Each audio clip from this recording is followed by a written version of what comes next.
Hi friends, welcome to our channel. நம்ம டெலிஷியஸான mushroom pasta பார்க்க போகிறோம். 3 பெரிய வெங்காயம், 2 தக்காளி, இஞ்சி, பூண்டெல்லாம் கட் பண்ணி எடுத்துகிட்டு பாஸ்தாவை நல்லா ஹாட் வாட்டரில் வேக வச்சு எடுத்துக்கணும். நெக்ஸ்ட்டு கடாயில் ஆயில் போட்டு பட்டை, சோம்பு எல்லாம் தாளிச்சிட்டு கருவேப்பிலை போட்டு கட் பண்ணி வச்சுருக்கோம். பார்த்திங்கன்னா வெங்காயம், தக்காளி அதெல்லாம் ஆட் பண்ணணும். ஃபஸ்ட்டு வெங்காயத்தை போட்டு நல்லா பச்சை வாசனை போகிற வரைக்கும் நல்லா வதக்கிடுவோம். நெக்ஸ்ட்டு இஞ்சி பூண்டு பேஸ்ட்டை பேஸ்ட் பண்ணிவிட்டு அதையும் அதில் ஆட் பண்ணிவிட்டு நெக்ஸ்ட் டொமேட்டோவும் ஆட் பண்ணிடணும். நல்லா பச்சை வாசனை போகிற வரைக்கும் நல்லா சாட் பண்ணிவிட்டு நெக்ஸ்ட்டு கொஞ்சமாக மஞ்சத்தூள் 1/4 டீஸ்பூன், மிளகாய்த்தூள் 1 டேபிள் ஸ்பூன், மல்லித்தூள் 1 டேபிள் ஸ்பூன் ஆட் பண்ணியிருக்கேன்.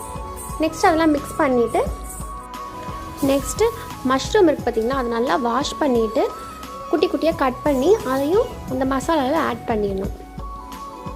நல்லா ஹாஃப் பாயில் ஆனதுக்கப்புறம் நம்ம வேக வச்சு ஃபில்டர் பண்ணி வச்சுருக்கோம் பார்த்திங்களா பாஸ்தா, அதையும் நம்ம ஆட் பண்ணிடணும். ஆட் பண்ணிவிட்டு நல்லா கிளறிட்டு கொஞ்சமாக மல்லித்தூள் ஆட் பண்ணோன்னா யம்மியான mushroom pasta ready. Thanks for வாட்சிங் ஃப்ரெண்ட்ஸ். பாய்.